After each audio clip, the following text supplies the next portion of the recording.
Good morning, Smita. Hi, hi, hi. That's hi. Hello, good morning. How are you? I'm good. Thanks. How about you? All well. We'll wait for exactly a minute more and then we'll start. Yes.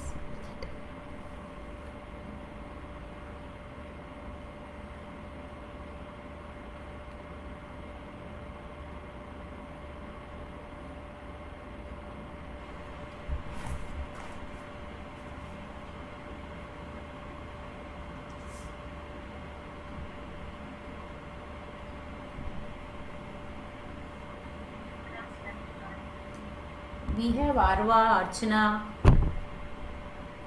Arva said she will join. Raket mom.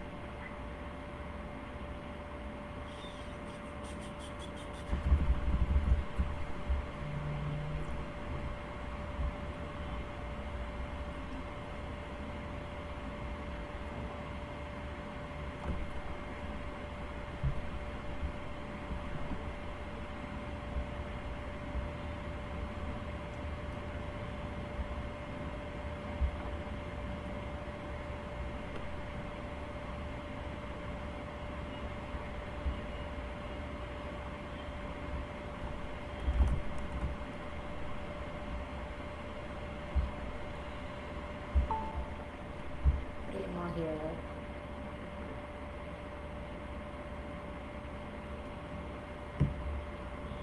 Good morning, Prema.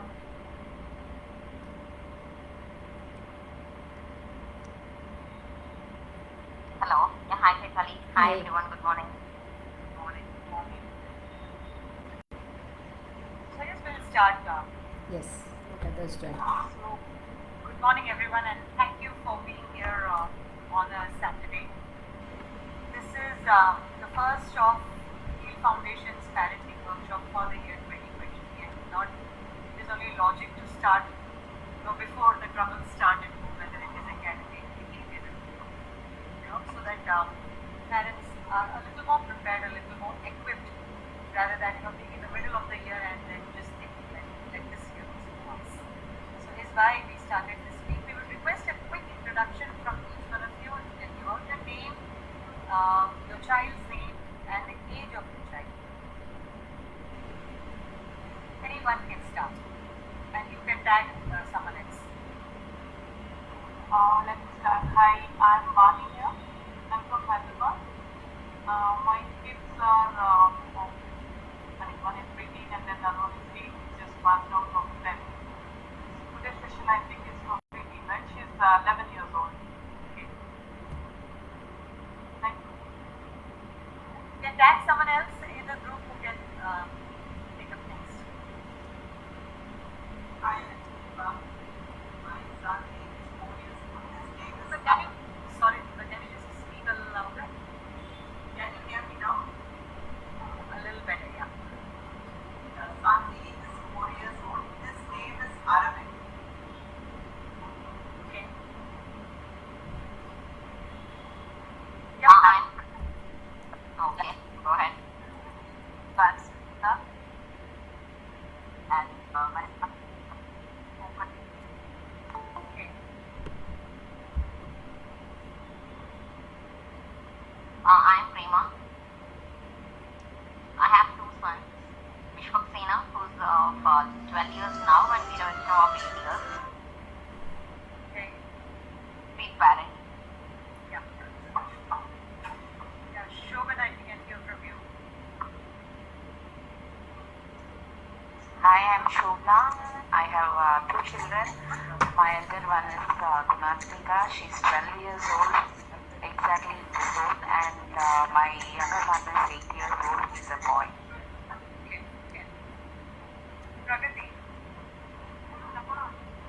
Hi, yeah, myself Pragati. I have an 8-year-old son. Okay. All right. Praket. Yeah. Morning, Praket. Raket's mom, she'll be. I am a Kraken joined and then he called me. Okay. Yeah, Praket's mom, can you please give an intro about yourself and Praket's age, please? Sure. I'm Srisha and I'm son of two. I have two little sons, Praket who is 9 year old and Aniket who is 5 year old. Okay, cool. We also have Aruna. Aruna, can you hear us? Hello. Hi. Can you introduce yourself, please? Hi, this is Aruna from Bangalore. My elder one is 12 years, going to be 12 years, and the younger one is 10 years old. Good kid. And we have one more person, Soya Mom. Soya Mom, can you hear us? Hi ma'am, hi, I could not rename it. I'm new to meet, so I could not rename it. Hi, I'm Archana, and I am a mother of two sons. My elder one is going to be 10 years old and my younger one is going to be 5 years old. Alright, okay, cool. Thank you everyone for that intro. My name is Lakshmi. I'm one of the co-founders of the Foundation, and this is what we generally do. We also have Chaitali and Deepa. We are the co-founders. We deal with social emotional learning in children, but we also understood that giving it to teachers and parents is important. This is why we do these sessions very early in the academic year. We do it simultaneously for the parent, for the teacher, and for children. Very quickly, I wish to know from each one of you, what is that one trait, not a good trait of yours, that you feel your child has inherited from you? Think about it, because generally, when we see something in a child, we are quick to say, you got on your dad, or you got on your grandfather, or this has come from your grandmother. This is something nice you always say, this has come from you. But then something that you feel is not a good trait, or not a positive trait, not an encouraging trait, but your child has inherited it from you, or you see that your child does it exactly like you. Have you identified, have you seen, or have you observed a trait like that? Each one of you, if you can just reflect and tell us about it. My daughter exactly show like the anger I put it out, the way I do it. I think, excuse me, can I also say what one trait? I think I agree with Viva. I also feel that impatience and hot temper is what I think my daughter has got from me. And I am working on it on myself, but then at the same time I am expecting it from her as well. So I guess once I know, I learn how to cope it, she'll probably notice and she will learn it from me. But then we are getting there. I'm still not able to do that. Right. Yeah. Hi. So my daughter is about 11 years old and can you hear me? Lakshmi? Give me a little more louder. Okay, so I feel procrastination. Okay. So every time we have a discussion and she expects it an immediate response or anything for that matter. So I tend to do that for various reasons, but obviously it tends to turn out into procrastination and then the disturbance and disappointment and anger and all those expressions turn out into actually disaster. Right. Right. So that's something you feel your child has got from you. Yes. Okay. Arguments. Prema says the argument nature of yours. Yes. So arguments can be done whenever and wherever it is necessary, but not in all places. But they don't understand where they have to, so they keep on arguing. Okay. Okay. All right. Who else would like to share what Me, one? ma'am. I feel like hard to please. That trait come down, and also procrastination. Okay. Okay. Who's next? Shama will come.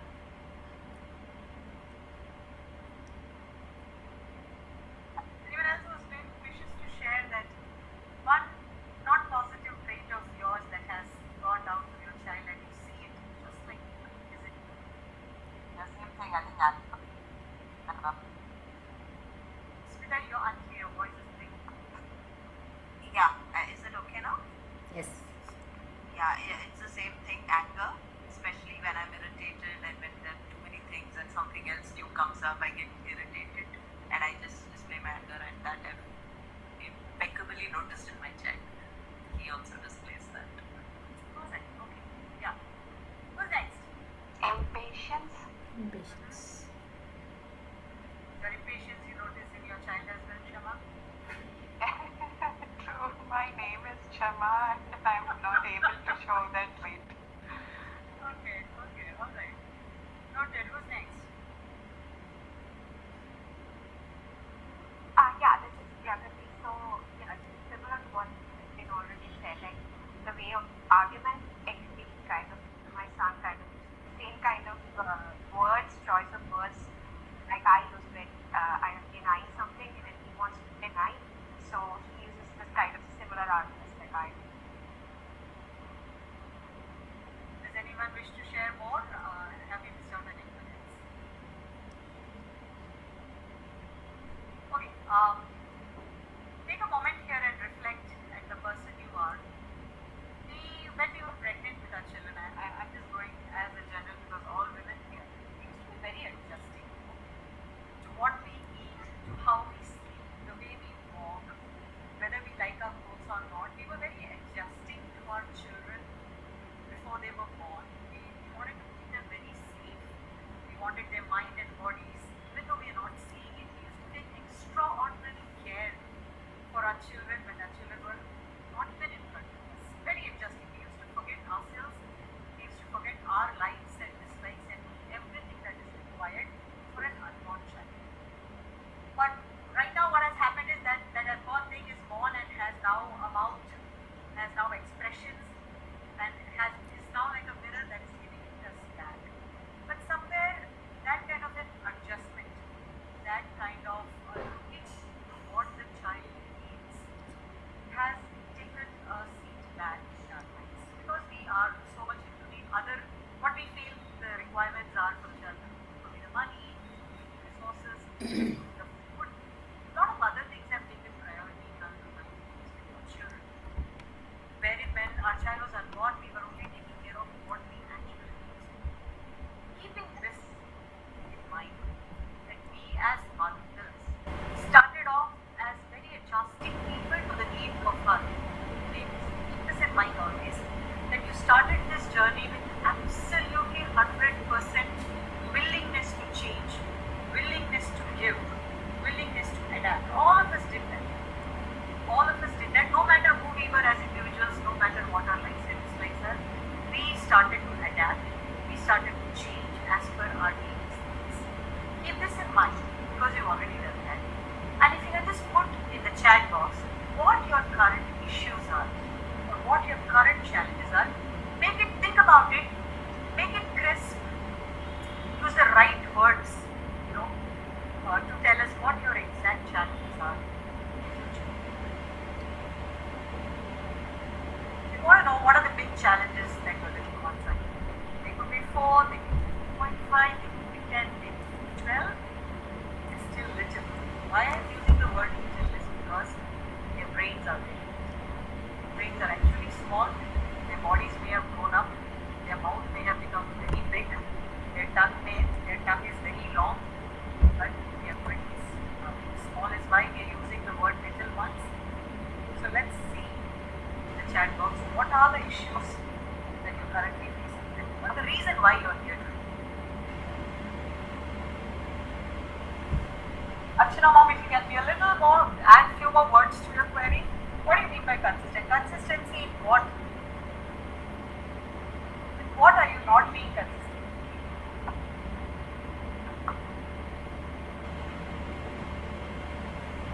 Quickly just put it down in the chat box. What are your current issues? Why is it that you're here today?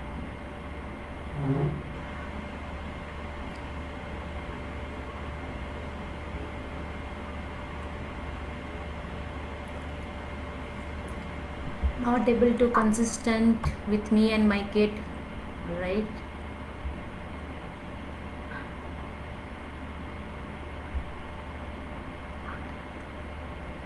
Adamantly. Sure. Agreeable.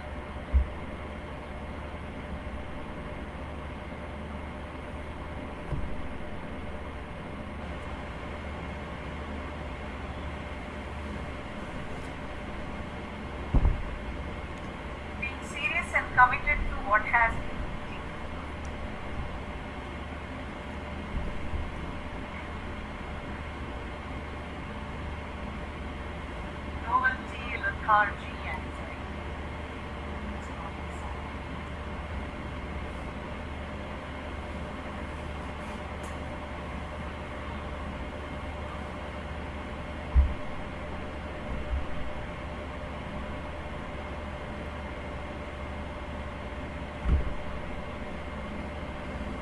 Unable to teach him to handle anger, how to help him handle the social situation, make him responsible for the action.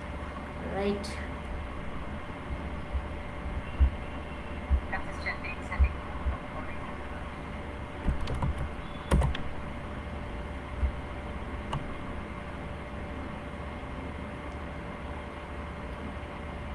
Fully into it. How many of you are working mothers here? How many of you spend less than 4 hours or 5 hours with your children? Can you raise your hands?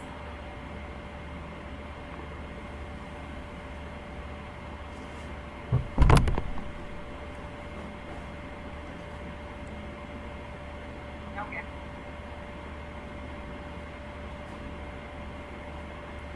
How many of you don't know how many hours your child has a screen time? Because you're not around screen time. How many of you don't know that how much time your child is on any screen, big or small or TV, or what they're seeing? Just raise your hand. Excuse me, can I ask a question over here? So the first question that you asked was, how many of us spend time with our child more than 4-5 hours? Now, Less than. less than, sorry, yes. This is very subjective. I would like to know exactly what do you mean by, like, for me, I work from home. And I do go to office, but I go for like twice a week for a couple of hours. So invariably, I am with my children most of the time. But yes, I don't sit down with them and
we stop, accepting their smartness? When did it stop for us?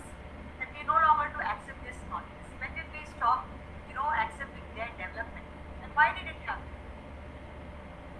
I think that would be when there are certain things that we expect of the children to how to behave in the society. So when that comes into picture and we feel like we are being judged based on how they behave, how the kids behave in outside. So that's when I think it started creating problems for me, or when I was wondering that probably this is not an ideal behavior. This is what is not expected in a scenario. So I think when I started putting those kind of restrictions is when it was it started as a trouble for me. So before we go into, we put up a small PPT for you guys. I think it's only logical to show you guys that, but I would like to tell all of you that nothing works similarly for any one of us. Like our pregnancies were unique, like the deliveries were unique, like our children are unique, like the parents are unique. There is no single point solution that will work. What works for me may not work for Pragati or may not work for Krishnama. But there is a very fundamental underlying policy, okay, that we can take into and customize what works for our children. Now, I must say, and this is a place to say it right, whatever is your challenge with your child, you are the solution. No one else. When I mean you, I mean the primary caregiver. I mean the parent who is responsible for the emotional, social well-being. I'm not meaning the grandparents here. I don't even mean the teachers and the school. I mean the primary caregiver. Whatever is fundamentally shaken emotionally, or physically, or mentally for a child is why the challenges become bigger. We, the primary caregivers, if it is the mothers or the fathers or together if you're single parents, however it works, we are the ones solely responsible, and we are the ones solely who have the solution to this. We cannot sit and think that someone else is going to bring the solution, or if we send them to a class or to therapy or to a counseling or to a talking session, it is going to go away or it is going to get better, because it started from us. The child came from us. The child developed through us. Whatever the child is now has come through us. So whatever we have to change, whatever we have to shift, whatever we have to alter, it all has to come from us, through us to them. So we always say this line: change in them will only come from change in us. Someone mentioned, I think Arva mentioned that, she's trying to get there. She's trying to change that anger in him, and she wishes to see it in her child. It is a slow process, but trust me, all three of us, we came into this parenting field because we tried it on ourselves first as individuals. We are regular people, we are regular mothers who get angry, who get frustrated, who even used to beat our children, okay, who used to, put out remarks, ugly remarks to our children. And we realized what it did to our children, how the children were changing. And we took it up on ourselves to change ourselves first. We didn't think that it has to be the husband. We didn't think it has to be the teachers or the in-laws or the fathers or the mothers. We took it up to ourselves. We changed ourselves first with really great difficulty, with a lot of patience, with a lot of time, with every day, with bringing that in our mind every day, and we saw our children change.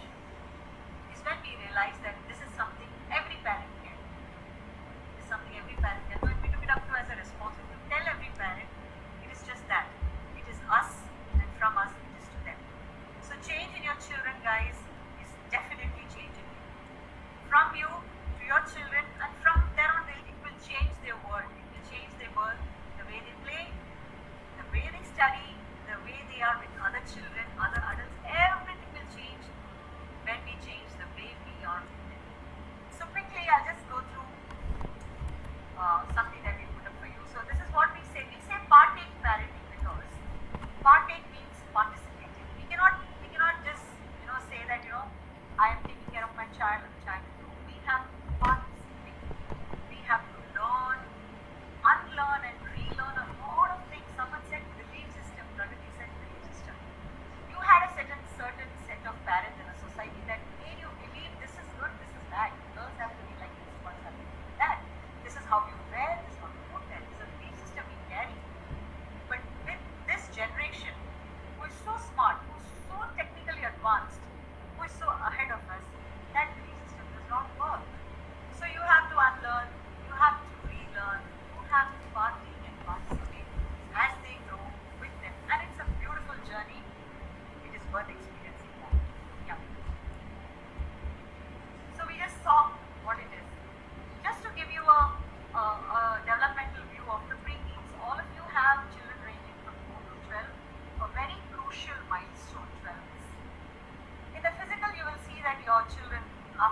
years of age, you will see that they are growing. They are growing as big as you are sometimes, the body, the chest, the hair, the muscles, the face. They enter slowly after that. This generation enters into puberty. You will see a lot of voice changes. You will see their inclination towards sexual development. They have their sexual organs, their hormones active. They want to see, they want to hear things that drive them more towards that age. It is difficult for them as well, must understand. And then they have strong emotional developments wherein life goes beyond the home. Life goes beyond the father and the mother and the siblings. Friends take a lot of importance. What friends do, what friends see, what friends wear has a lot of effect on their choices, on their preferences. And their sense of accomplishment is not what you see. It's not just getting marks. Their sense of accomplishment may be just wearing a nice, really short that is way above the knee. That couldn't be a sense of accomplishment for them. It could be, just creating a reel for themselves in Insta. These are things that don't fit in our belief system, but for the preteens, this is a very important emotional development phase. And of course, the cognitive, here we are talking about the reading, writing, learning, wherever the mind is applied. Someone said that they are becoming smart. Oh, they are becoming very smart. They are thinking independently. They are expressing independently. Why do I have to pray? Who is this God? Why do I have to wear a bindi? What is this dupatta for? Why do I have to remove the chappals? Why do I have to, say things nicely to elders if I don't agree? These are all part of their cognitive development, wherein they are applying their minds. And here, if you can tell yourself one foremost thing, that your child is not you. So Shama's child is not Shama. Arva's daughter is not Arva. Prema's kid is not Prema. Pratati's child is not Pratati. They are very, very different people from you. They were born in different places. They ate different things. You fed them different ideas. You saw mobile phone only when you were like in 20s or something. They saw it immediately when they were born. So their brain works differently. Their cognitive is different. Their sensory is different. Hence, what they put out to you, the outcomes of all of this is going to be very good. If you can accept this one thing at the end of this slide in your mind, they are not us. What I got from my father and who I am today with all the hard work that I did, and whatever I have become today, if I have to give this exactly to my child, it wouldn't work. Maybe your child will not reach it. But if you can just see who your child is today, with the positives and the negatives, with the skill set or not the skill set they have, you can just see them for who they are and work on that. Your child will be, alongside you in this journey. So this is the development that all the children are going through, 5 to 12 till their teens, because teenage onwards is different. Let's see what's up next. Yeah, Chetan. Yeah, so just to add one point here, right? See, most of the what Lakshmi talk about that initially it was not challenge, and now why their behavior has become challenging is because of the emotional and social development, where they have gone beyond you, right? And they will go beyond you from here, right? In terms of taking inspiration, in terms of being with you, in terms of thinking differently than you, it all starts from now. And when this happens, it kinds of become a shocker for us, and somewhere we are not able to accept. As long as their thinking aligns with ours, we are kind of fine.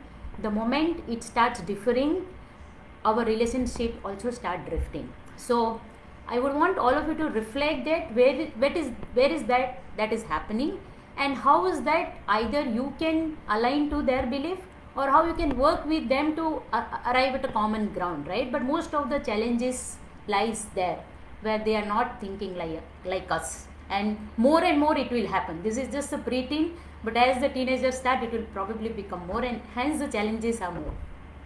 Yeah. But just to add here, isn't that true in any relationship? Just with children and parents, it's also that you have relationship with anybody in your life. It's always that their viewpoints are not going to be the same as yours. So how do you have a common ground, or what kind of thought process you need to build up to understand that, to accept them the way they are, or to have, there has to be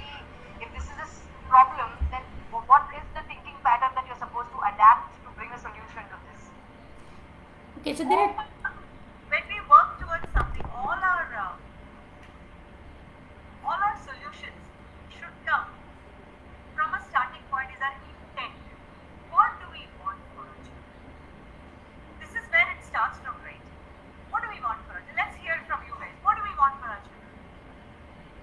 When this is very clear, what you do next will be a little confusing. What do you want for your child? What do you want for your child? Let's hear from each one of you. What do you want for your child at this age? Happiness, enjoy the moment. You want your child to be happy and you want your child to enjoy the moment, right? Yes, yes.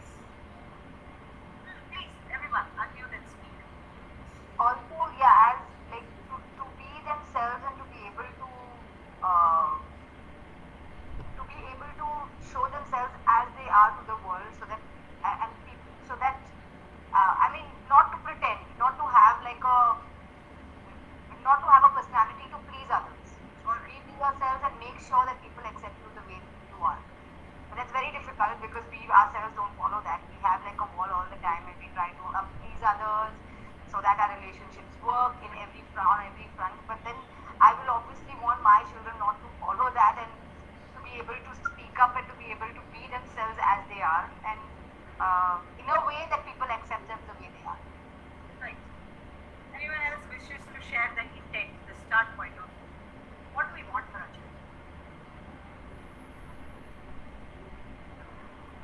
To encounter things that will make him ready for the real world. Because what I'm kind of scared for when he has to face the real world, it's not as simple as what they are doing now. So I want him to be prepared for anything that comes his way. Can you list few things as qualities or values which you think will make him ready for the real world? First and foremost is accepting the failure. You know, that I think it's really hard, even though I tend to have problems. Accepting the failure and allowing other persons to put out their views and listening to it, not just always pushing his ideas. Sometimes it is fine, but there are scenarios where he needs to know that he has to listen. So I think those are the two top things that is there. Anyone else? I want him to be confident, happy, and emotionally strong. At this point, the right thing for us. And also focus is something that is a little concerning for me. I just wrote my challenge. Allowing Alright, okay. Yeah. Being responsible of their own actions. Okay. Right. I would just like to add another thing, just because I think my son is going into preteens. Basically, I am preparing myself because so far I have built so much of, I think both of us built so much of trust. He pretty much tells me anything and everything. And I also tell him that with generation, you people are learning much more than what I know. So if you learn something, just tell me.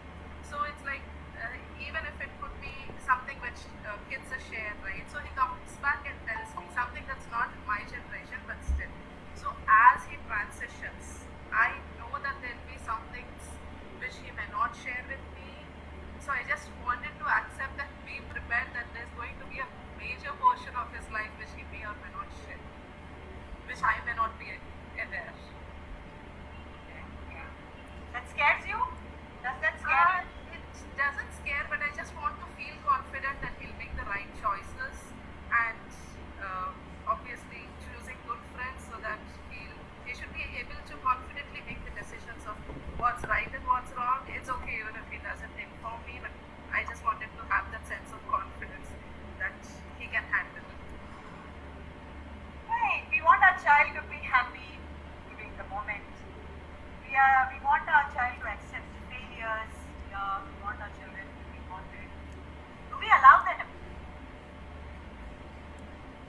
Your child is in a moment and wants to go out and play. That moment, your child is feeling ecstasy. The child just wants to go out and play. Do we allow them that moment? The child is happy, maybe playing in the mud, or maybe not playing inside home. Do we allow them? Your child is confident that he can run over a small a wooden part, but do we allow them to do that? Your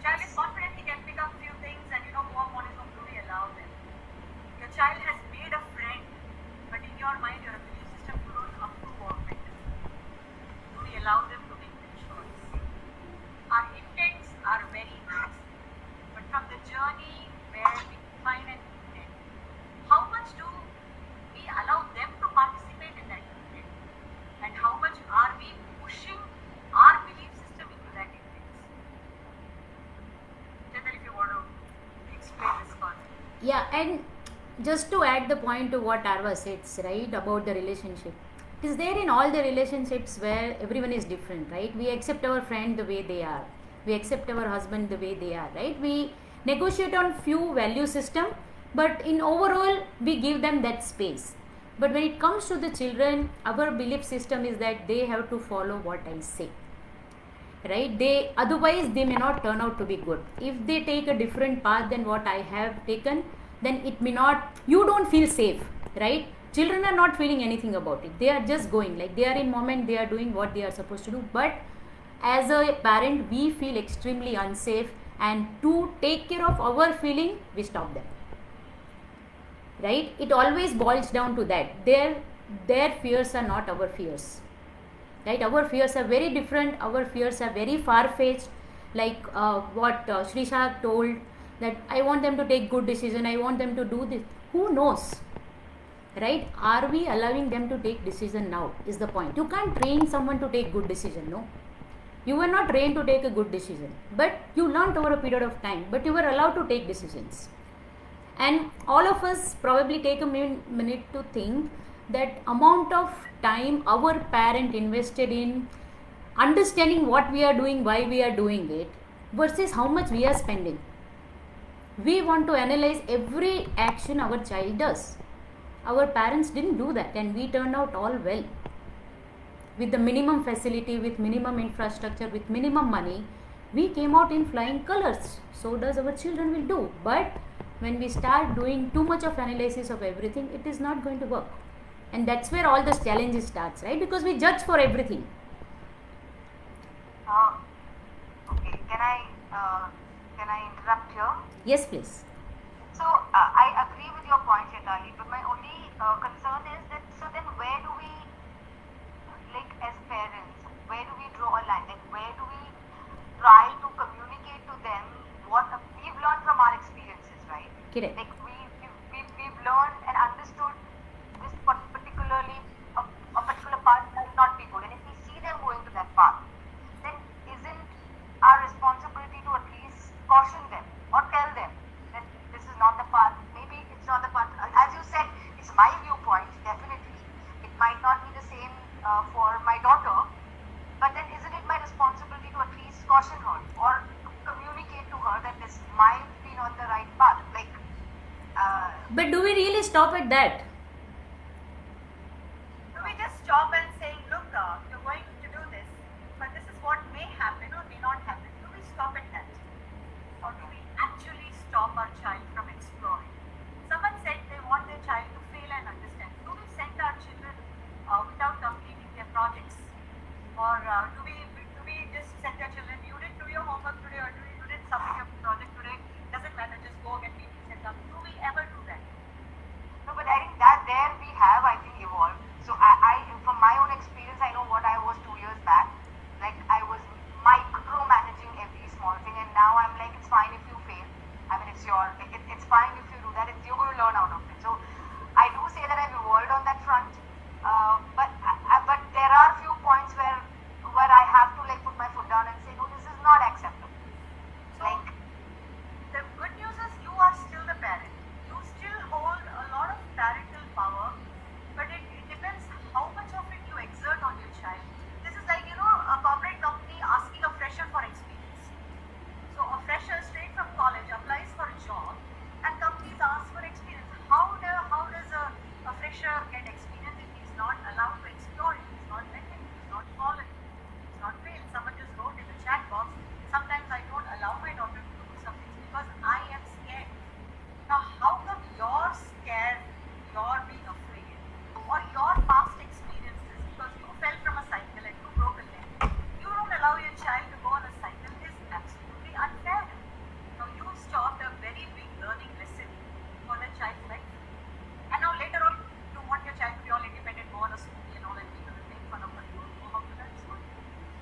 if you're telling them, I'm going to buy this, but this is why I decided I want to buy this, because I thought it was like this, what do you think?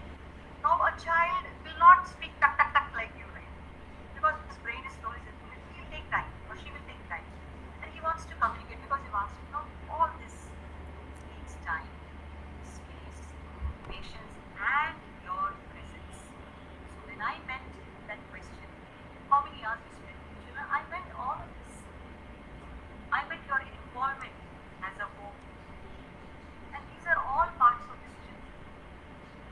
We experienced this when we were small, but we forgot just because it is so easy to make a decision.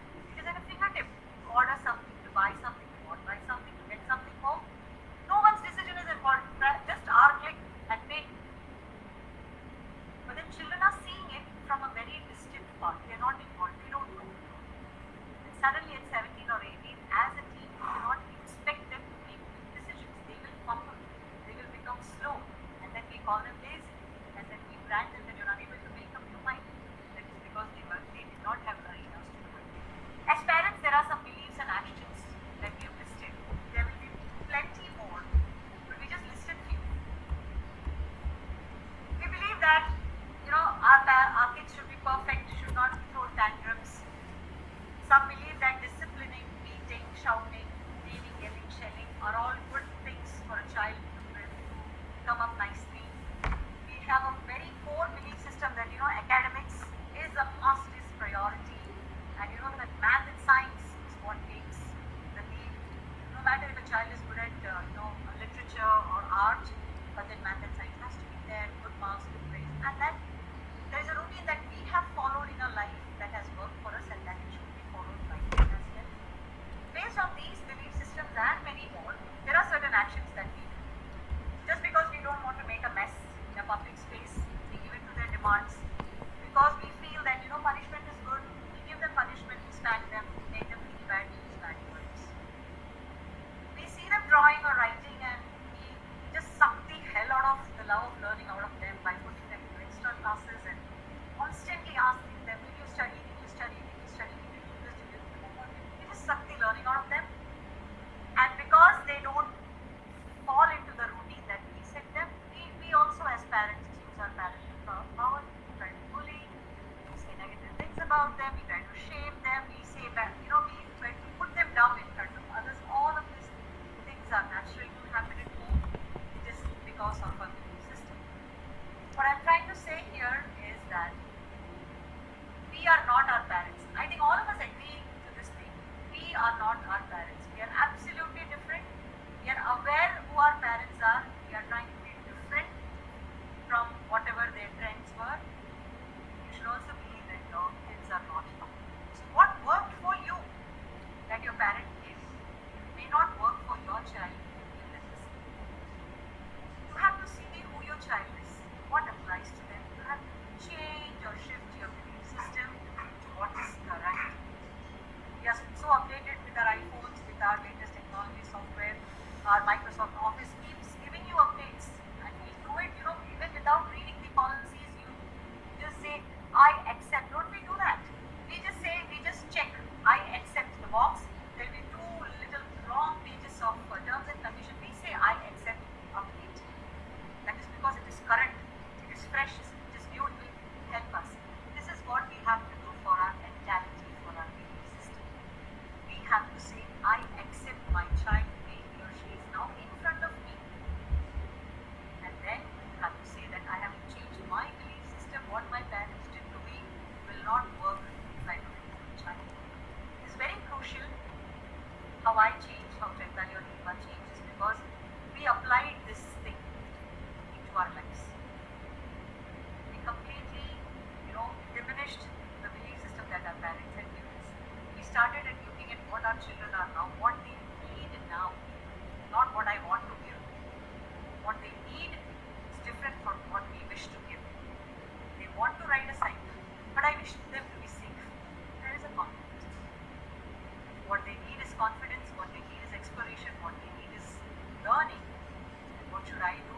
I should change that belief system that if they go to cycle, fall. I should change that belief that, they might get hurt. I have to come to terms that they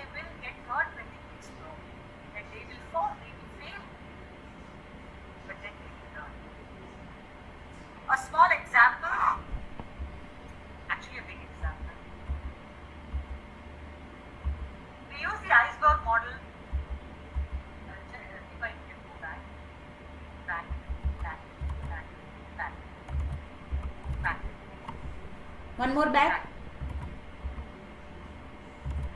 The iceberg model applies to a lot of things. We are talking about the visible and the invisible part. Let's stick to our children first. We see, like all of you have written, challenges here. The outward visible challenges, visible to you, visible to your neighbors, visible to the teachers, visible to your family, is their aggression, their mood swings, their eating disorders, focusing issues, their sleep issues. All of this you can say, can write about it, can talk about it. What we don't see, or what we don't understand, or what we don't want to actually address, we leave it to someone else to do it, is what lies beneath the invisible part. Is what is causing all of this.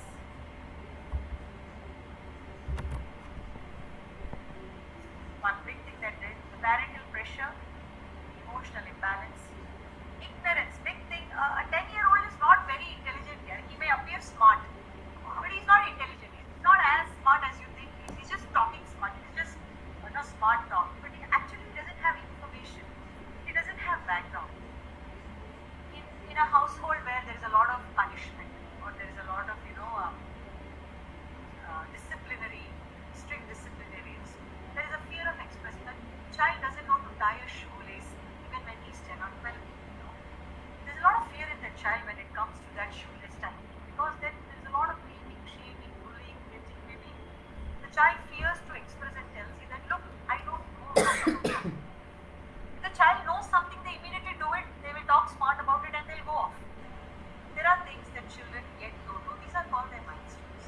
They reach them at their own time. They, because of a lot of parental pressure, peer pressure, they're not able to talk about it because they fear that you will not listen to them, that you will not accept it. And they're 10-year-old and you cannot tie your own laces, that they will be shamed, that you will insult them, that you will use bad words or wrong words, and they just don't want to express. The fear of expression, because they fear all of these things. The parental pressure, the need to fit in. So we keep comparing. He's doing that, she's doing that. Why can't you do it? Rest of the children are doing it. All of this. So many. They feel unsafe. They feel unsafe with you.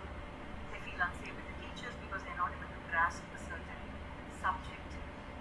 They feel unsafe to tell you that they are finding it difficult. They feel unsafe to express that another caretaker is not taking care of them well, or something in the house when you're not around is not. So many things that you don't know is going inside them when you're not around, when you're not available to listen. All of this as a baggage comes out. The only way they will show it is as bad behavior, bad words, not sleeping well, not eating well, throwing things, breaking things, yelling, shouting, withdrawing. Some children don't do any of this. Some children will slowly withdraw because they're unable to cope up with this. You should understand that when your child is showing all of these challenges that you listed, you as a parent need to just forget what you're seeing, forget whatever is in the red. You have to go down to the invisible and understand, take time and patience. Why is he doing what he is doing? That is our only role. This is the only job as parents that we have, to understand why our child is doing what they do. He's not eating. We can say it 100 times a day. Why is he not eating? He's yelling, shouting. Why is he yelling and shouting? This iceberg is small for a child. Very parallel to our child, very close to our child is our own iceberg. It is bigger, it is larger, it is deeper, because we also have our visibles and invisibles. And if we don't address that small iceberg right now, this is slowly going to become a bigger, deeper and broader iceberg. What for our visibles? We are control freaks. Someone said minute by minute we are hovering around our children. 5 o'clock, 6 o'clock, 7 o'clock, 8 o'clock. You slept, ate, you stood up, you did this, you did not do this. Why did you not do this?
unable to decide, always giving in guidance. So if we can just, I would request all parents to look at your iceberg first. Understand that, all of this, what you're seeing is the final thing. The child's problems and challenges. It didn't come up in the first year or the second year because you were full of love. You're full of giving. You're full of acceptance. You forgot all your past. You forgot your, your traumas. You forgot your inadequacies because you were so rejoicing in that babyhood and that babyhood. And then suddenly the child became big and then your ambitions cropped up. Your unfulfilled dreams came up. Your past and just gone. If we do not address that iceberg of ours, that top red thing of ours will continue. And all of that when we put on to our children, that challenges their aggression, their issues, their influence, all will continue. So like I said, the solutions to all of this lies in you. You understanding that your child is not you, that your fears is not required to be dumped on your child, that your child is going to be a very different person if you do not stop them from. You're the only one who's stopping your children from being who they are. You're the only one being that big wall where the child, does not know why my mom or dad is doing this to me. But if you guys can address, just think about it, whether these things, when you say don't do this, can you just stop and think, why did I say don't do this? Is it because I am afraid? Is it because my father wouldn't allow? Is it because I don't know what it is? If you can just stop and think whether your iceberg or your limiting beliefs is stopping you from saying no, just take a break, take a pause. Understand that you have to give your child opportunities. You have to give your child space. And you have to give them support. It's a very crucial slide for you to understand where your yeses and no's are coming from, where your do's and don'ts are coming from. And this will help you understand why your child is yelling or not eating or not sleeping or lying. And it will help you think and make a solution why they are doing what they are doing.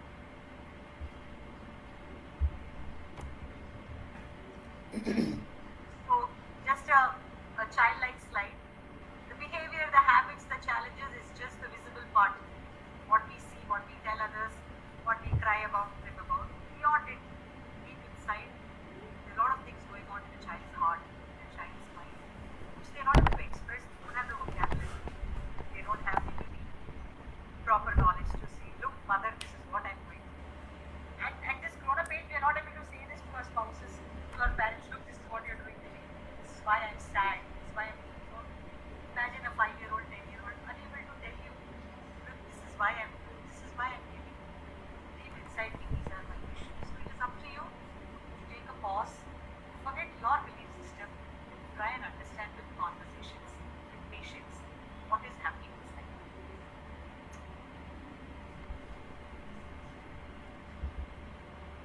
So do you want to take this?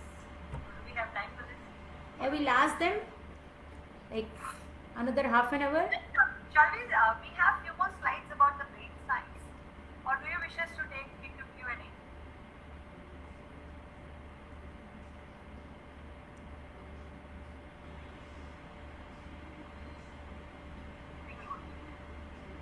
We'll go to Q&A. Then,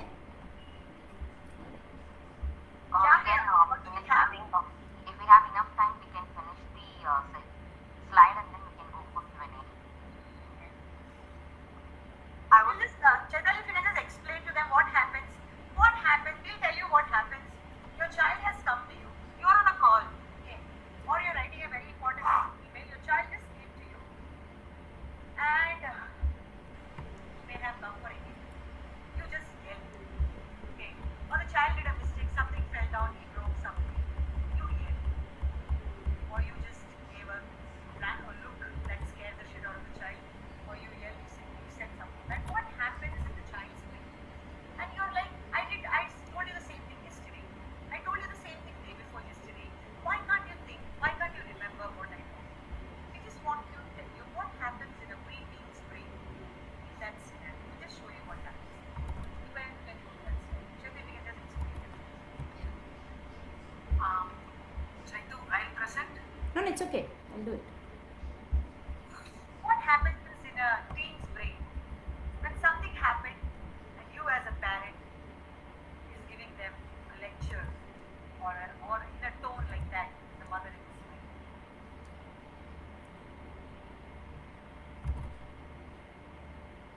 it's visible?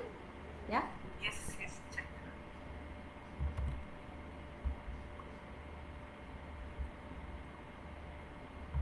Yeah, check. Yeah, so basically our brain has a three major part, right? So one is a survival brain, which is the oldest brain, which even the animals had it. Then we have an emotional brain where all emotions are felt and there are a lot of actions are driven based on the emotion. And then there is a logical brain, and it has all that science name also along with it. So emotional brain is called amygdala, and your logical brain, the smart brain, is called the prefrontal cortex. So whenever we shout at children, right, the survival brain can understand only two things: either you fight or you flight. So either you fight for your life or you run away. And how it was understood in the animals versus how it is being understood in ours is, our system kicks in and our emotional brain tells us to either fight, in the sense you shout, you yell, you hit, or your emotional brain says you to run away. So you would have seen this kind of response from your children whenever they are angry. Whenever you are angry at them, they feel extremely unsafe. They don't feel safe, and hence, as a defensive mechanism, their emotional brain makes them yell, throw things, shout. Somehow they want to feel safe, and they do all the things with something which we do not appreciate, right? They probably lie, they cry, they shout, they hit, all of that. Because when the child is feeling unsafe, and this is true for any human being, their logical brain, their prefrontal cortex doesn't work. It is not communicating, it is kind of shut down. So no matter how many times you have told your child to do this in anger, it is not registered in their mind, because it has not understood by the logical brain. It has not been gone and put it in the memory to be recalled and done again. So whenever we shout at our children and we feel that they would have got the message, unfortunately they have not, because they are extremely unsafe at that particular moment. So whenever we feel that shouting helps, actually it doesn't, and the problem continues to be there. But the smart brain works only when they are feeling extremely safe and calm. So if the mistake happens, you don't have to fix that mistake immediately. You can let go of that particular moment, let go of your anger, let go of correcting them at that particular moment. When you are calm, when you are at peace, when your child is at peace, when your child is feeling safe, you explain them what was done was probably not correct and needs to be corrected next time. They will understand, they will be able to do it next time. And this is the one mistake we keep doing it, and that is why most of us has this problem of our child being aggressive, our children not listening to us, our children probably yelling at us and hitting things around, right? So every time whenever there is a situation where you feel extreme emotions, you should take a pause. Just take a pause, take few deep breaths, drink water, and then deal with the situation later. Dealing with that situation in the anger is not going to help you, it's not going to help your children. And this is something is not new. It has been there since our days, and 100,000 years ago, where we were told by our grandmothers that go drink water and come whenever you are angry, right? So if we understand that simple thing and we do it, I think most of our problem will get resolved. Shouting doesn't help. So this is where we have a lot of work to do, that they do certain things, they take certain actions which triggers us, we lose control, we shout at them, they feel unsafe, and their reaction is very similar to ours. Nothing is learned, nothing is understood, and the problem stays. Yes? Anything else? So that is a lot of Yep. for anyone who wishes to see change in their child, and you do it one day, okay, one whole day, you very, very purposely try to control your reactions, right? And you didn't want to yell, you tried one day, and then you can't say my child didn't follow. Your child has an accumulated memory of you being in a certain way, reacting in a certain way. Your child being unsafe when something happens, and he or she expects you to react in a certain way. But if you have to rewrite that information in your child's brain, in your child's mind, you will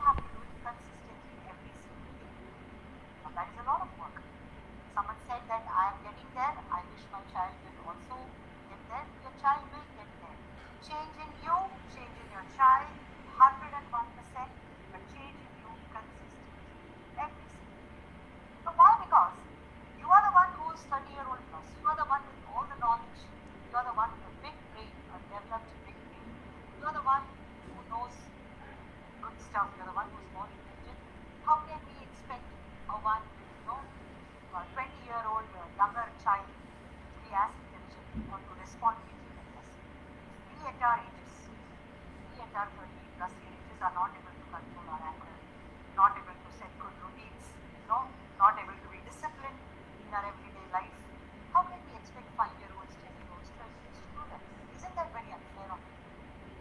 We binge, we eat recklessly, we don't exercise, we don't follow our routine, but we know what it does to us, to our bodies, to our minds, to our future. They don't know anything of that. They have such tiny brains. They live for today. They live only to get past today. But imagine what our expectations are from them. So they will learn when we see us do it. They will brush their teeth twice a day if they see us brushing our teeth twice a day. We cannot be scrolling on our phones and tell them, go read a book. When we pick up a book and read with them, they will pick up a book and read and draw something. So modeling behavior is very important. Modeling behavior consistently, every single time, every single day, for them to understand that, oh, this is the new you. Because for the past 5 or 10 or 12 years, they have been fed with a certain response in their minds from you. If you have to rewrite all of that, if you have to create a new norm, it starts from you. It starts from your consistency. It starts from your behavioral change. It starts from you drawing the lines, setting the boundaries, and sticking to it every single time, and you will definitely see change in your child.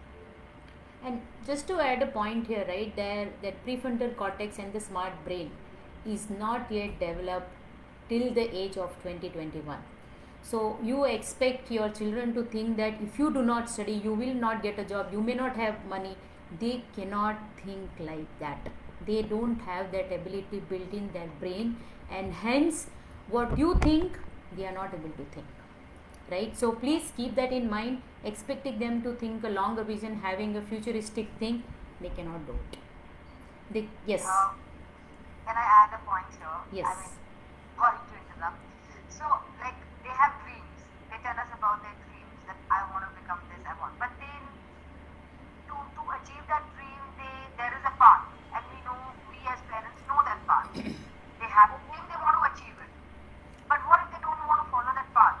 Like, so, don't we have the responsibility of telling them that, say, this is your dream and this is where, if you have to get to your dream, this is what you need to do, but you're not doing it. And then by the time you realize, it'll be too late, because you would have crossed probably that age where, so how do you communicate that? Like, but just for an example, my daughter wants to become a football player. Okay, she wants to become a professional football player, but she doesn't want to give up on junk food. So, like, how do I accept the fact that, okay, she's going to learn, and I know that at the age of 16, she realizes that it's going to be late, because that's when the selection happens. So, then how do you draw a line? Don't you, so she doesn't want to give up on junk at all. So, do I wait for her to realize at that age, or how do I handle this situation? Okay, so there are two things here, right? So your daughter has a dream and she wants to become the football player, or any dream for that matter, right? How many times we ask our children that look at the current football player and see in their life what all they have done. How do you think they have reached where they have reached? We ask them to go search for it and come back what the results they get.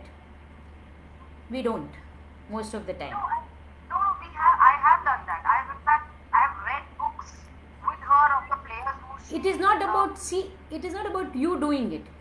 It is about she going and figuring it out. Right? That how but then yeah. she has not figured it out.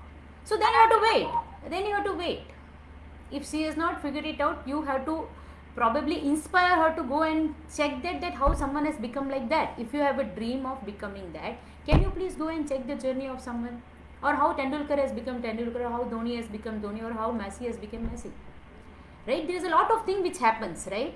And with the access to everything, they can at least think. If you don't have access to computer, they can think, they can do the research and come back and tell.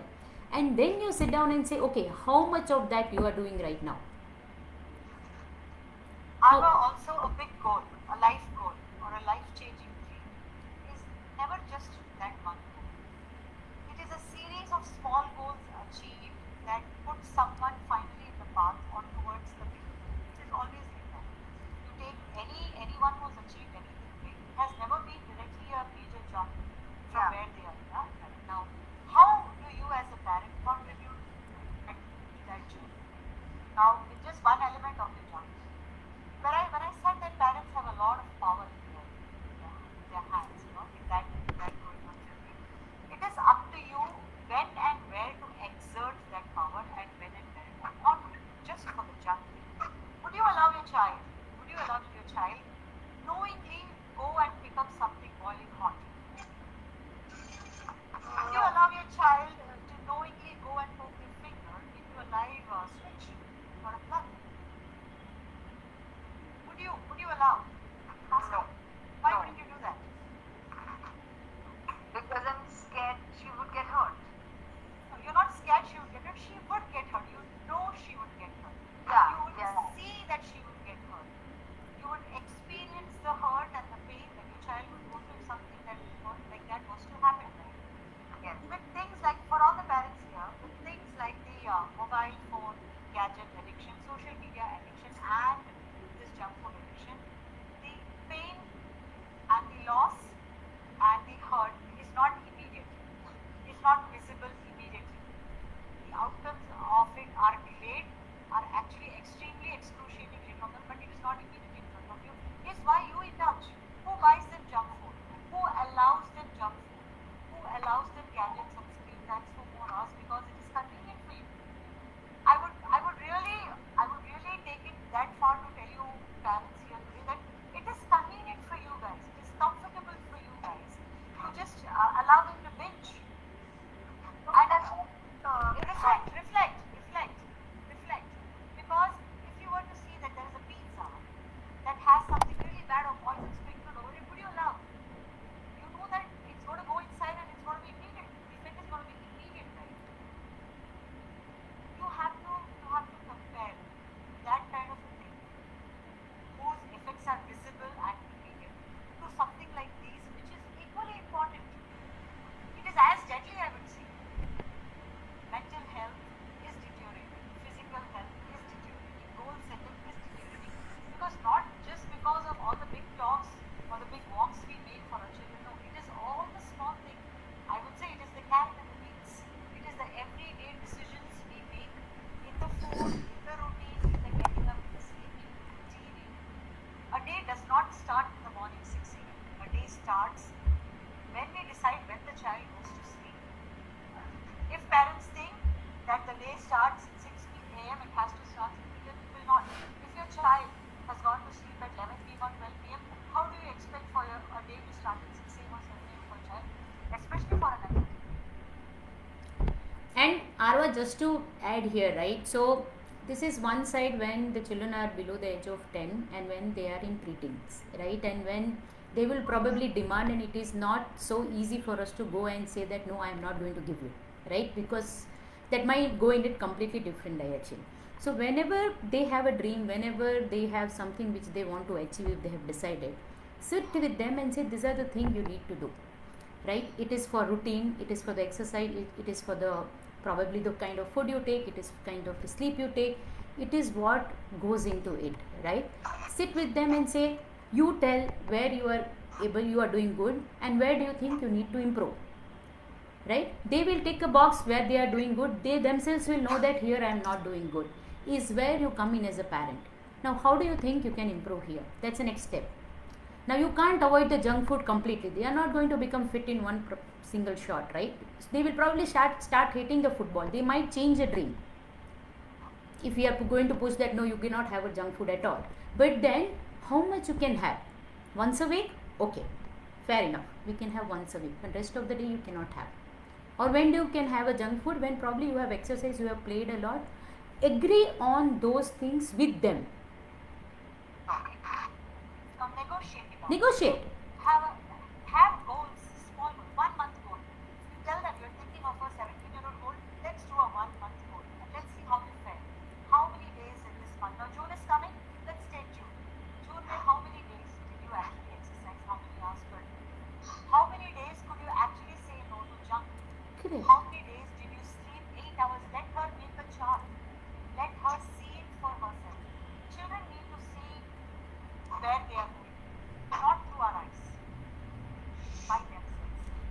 having a chart. And that is where our jobs comes into the picture, right? Our jobs is not to manage them. Our job is to make them aware and make them manage themselves, right? Tomorrow if there is a pile of junk food, she should be able to say no, she doesn't need Arva there. There are pile of mobiles that someone has given the free internet, they can go on Insta forever. They should say no, I don't want to go. You are not going to be there all the time. They should know how to manage the distraction, but it takes time. It doesn't happen at the speed we expect. Their hormones are raising, they are growing up, they have so much of exposure and influence from outside. Give them that benefit of doubt. Don't expect to stop completely. No, I'm not expecting her to stop completely. I know that this is the age where they have the urge to eat more, and Correct. it is. So I'm not expecting her. And as Lakshmi said, we are trying to communicate to her that if you want to achieve this goal, there has to be a routine set. Of course, when it comes to playing football, fitness, all of that she does, no doubt. But the junk level becomes like overboard sometimes, and she doesn't want to compromise on that. I think she's not even comprehended that in her mind. Maybe one of the reason might be that she's doing that to curb any of her emotions which I'm not able to tap. Maybe one of the reasons which I want to understand. So I am not still able to comprehend that. Maybe she's. Have you ever, sorry to interrupt, have you asked a question that what do you get after eating junk food? What do you get? What do you It get? gets a lot of pleasure. Like I know that. Can she get that pleasure from someone else, somewhere else? Can you do something else where you get a similar pleasure? Not every time, If it is but not at some just time. hunger, if it is not just hunger, if it is pleasure or a feeling good factor, how can you see? These are conversations that we, as educated parents, we have so much information. We can have in touch always. These are called negotiations. So you get this after doing this. How do you think you can beat this? Give them a choice. Ask questions. So I've tried this. So whenever we ask a question, the only reaction would be, "Ma, you don't understand. Ma, I just want to eat." Arma, one thing I will tell you, Yeah. I have come in your shoes because my son is a cricketer, so I have understood what you are going through kind of as a mother kind. But only I think one thing that I was able to successfully do it was when they eat, don't talk about it. When they've already got the packet in their hands, don't talk about it. Let them eat. But then after, when they are calm, when you're talking in general about it, ask them how is the sports going on, and generally tell them compare the food. Like for example, I do it. You know what? You had a chips packet today, and it is equal to 6 idlis. Do you know that? Can you afford eating 6 idlis? Like typically of maybe your own food kind of thing. So, but not at the time when they are opening the packet. After they eat, first talk to them. Then they will actually start feeling guilty about eating. So then where actually what Chaitali told you comes in. Ask them to reflect on it. So how do you want my help? Do you want me to remind you that not to buy packets? Do you want, first of all, money is given by us. So that is one control where we have, as Lakshmi said. But the second thing is in spite of it. Do you want to remind me? Do you want to do it? Do you want to portion it? So now let's go to the shop. You want to eat Lays.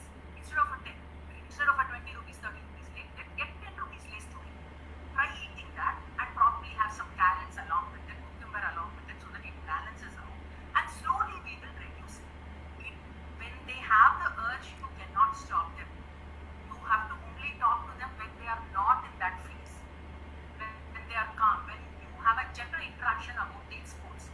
And also, it has a lot of peer influence thing. When you talk about sports, when the academy people who are around them, the tutors, the teammates when those kids are also going to talk about it, they have a greater influence than us. So, you can slowly take it up, but take it up. Don't leave it. Slowly take it up. Don't talk to her when she has a packet of chips in her hand. That is not going to help. Even for me, it does not help. If I have an ice cream and somebody is going to tell me, Deepa, you're on diet, you cannot eat ice cream, I'm like, who are you to tell me? Just, I'm going to eat my ice cream. It's like that. So it doesn't work with children. Don't try it out when they are eating. But yes, the other times when you spend quality time with them, when you're talking to them about in general things, you can generally say, hey, this is happening. This might be a very bad harm for you.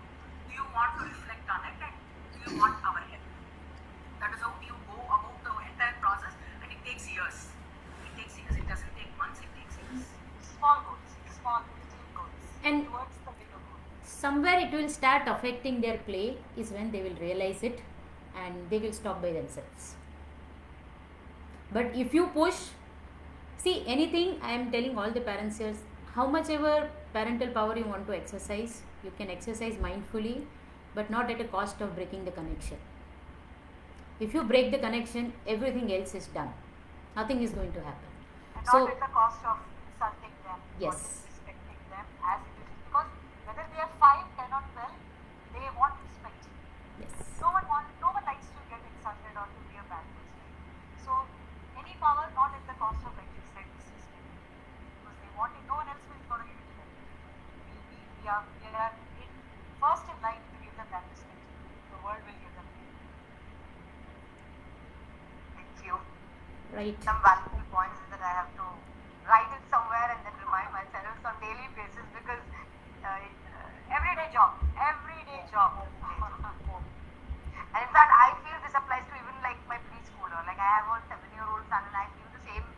Whatever I'm facing with her, I'm facing the same with him. So I don't see it's all about just bringing up children. He's got a nice way through when he sees the elder one getting away with it. He's got a better way to get away with it. Yes, yes. Right. Prema has raised a hand. Prema, anything from your end? No, Chaitali. So whatever you said, it has covered all my questions. Alright. So we just have a few last slide. Let's maybe want to wrap it up with that. We all spoke about our case statements about our intent for our children. And summing it up, we want best. We want happiness, we want focus, we want confidence, we want to dreams and goals. But it is not about us all the time. It is not their life. It's not about us. What do they need? We want best for them. What do children need from us? Is these things. They first want love. They want us to forgive them for their small mistakes because they are small. They are little ones. Their brain is so tiny. It will develop only at 22. They want us to love them like we loved them when they were 1 and 2 and 3. Imagine how much we used to hug them. How much nice words, Kanna, Sona, Babu and all we used to call them. Yeah, how much we used to hug them, touch them, stroke their head. They want all of that. They want us to show and express all that love. They want respect. They don't want us to say all that nasty and bad words, like yell when we are angry and upset. They want to play, they want to be listen, they want hugs. They want us to, give them chances. Acha, ho gaya, a small mistake today, take a deep breath. They are small. We make mistakes, so many mistakes. We are 30, we are 40, we are 45, every single day. We make so many mistakes and we silently see. Right? Why are we exaggerating their mistakes? Why are we poking at them? See, you did this yesterday. See, you did this last week. Forget their mistakes. Give them another chance. They want us to trust them. They will learn. Everyone's milestone is different. Everyone's learning curve is different. Everyone's growth curve is different. They want us to accept that. And they want to play. They want a lot of affection like we used to give them. So this is what they need. And this is what we need to give them. Beyond our ambitions, beyond our expectations, beyond our power, beyond our worries and fear, let's put in focus what our children need. Let's try to give them, let's try to have boundaries, let's stick to boundaries. Today I'm happy, I'll give you this. Tomorrow I'm not happy, I'll not give you that. That is confusing. So let's be consistent. And let's just, yeah. One by one, Deepa, if you can please. Can you just go back, Deepa, one? Yeah, start with it. You can start here, Deepa. Yeah. So basically, as we were totally discussing, all children are born good. It is actually our own beliefs that we put inside them and make a lot of bring the fear, bring many factors inside them. So we don't have to just respect them as an individual. Next one.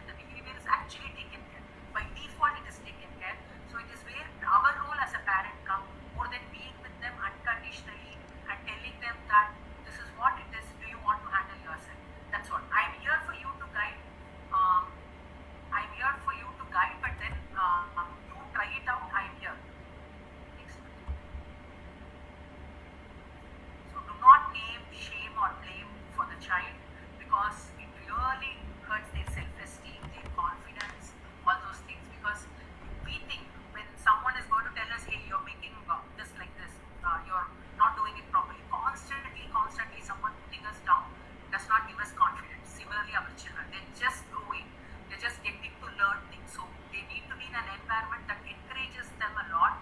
Positively tell them, try it out. I'm going to be there. If anything is there, that is okay. That's fine. I'm going to try it. You try it. I'm going to be there for you. We are going to be there for you. That's what matters. With, as we said, with all these things, giving a pause, giving them unconditional love, not doing a parenting out of our own beliefs, being respecting them as an individual, asking them, what do you want to do? What do you want to do? Okay, you want to do this? Try it out. I'm going to be there.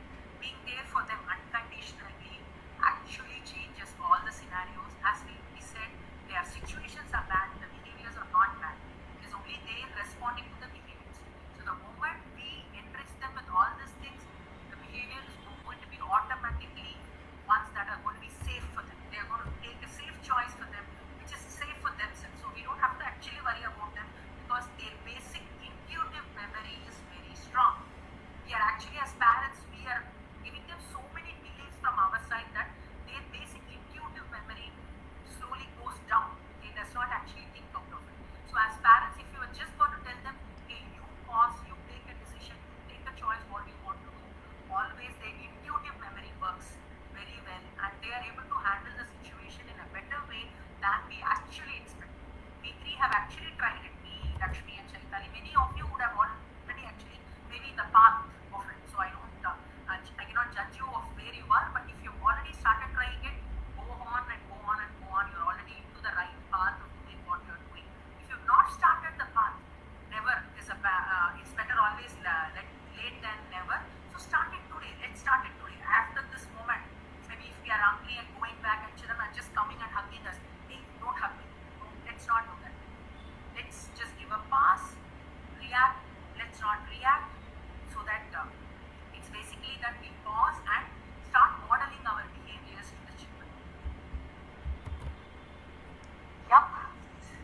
Go So ahead. peaceful parenting, positive parenting is all of this. Wherein you inquire, you ask them why you do this.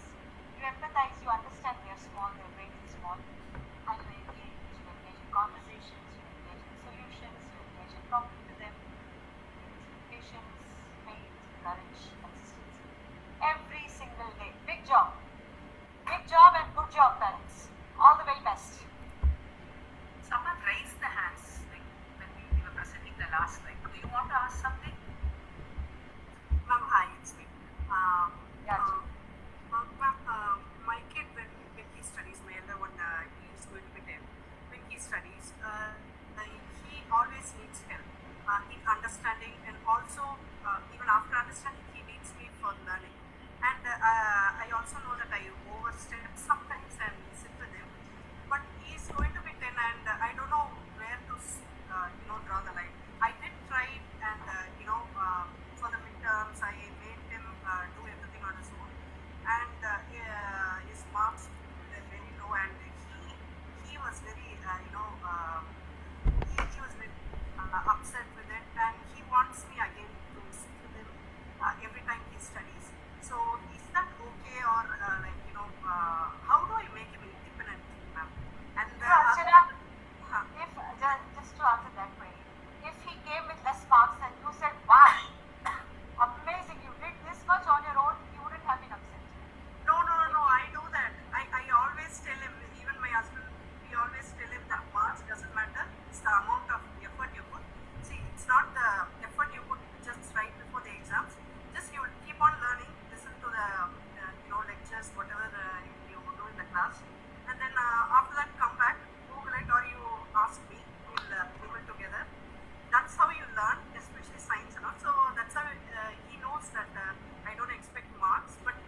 Okay, Archana, two things here, right? The first thing is when he got less mark, right? And when he fell, he came and told you that probably I'm not very happy. Did you had an inquiry that what do you think you could have done better? Yes, I did. Ma'am. Yeah. Yes, I did. So when they come back with something, you inquire and help him reflect on where he could have done better. I'm sure he will find his improvement areas. Then you tell from that how much he can do it by himself and where is that you will need help.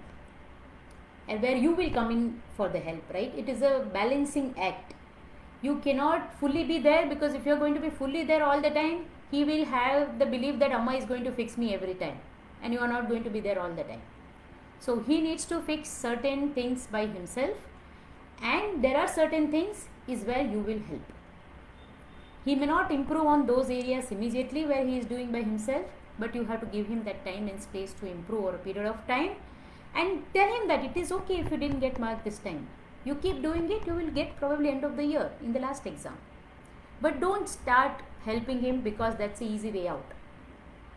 If he has to improve himself, it's going to take time and effort. But if you are going to do it, it's going to be fast. And he's not going to learn out of it.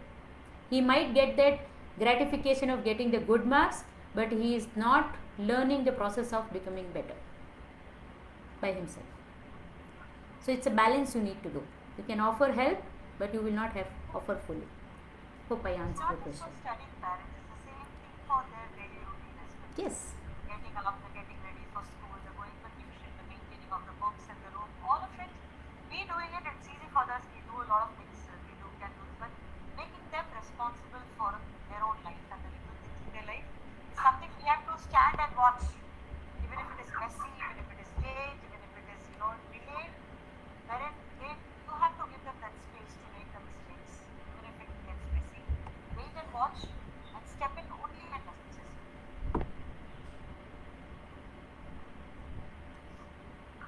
All right. Asna, did we answer your question? Yes, ma'am. Thank you. Yeah. All right. Anyone else? Any further questions? All right. Okay, thank you everyone. You guys need any further support or any sessions with us, whether it's a one-on-one, you guys can just ping us on that WhatsApp group or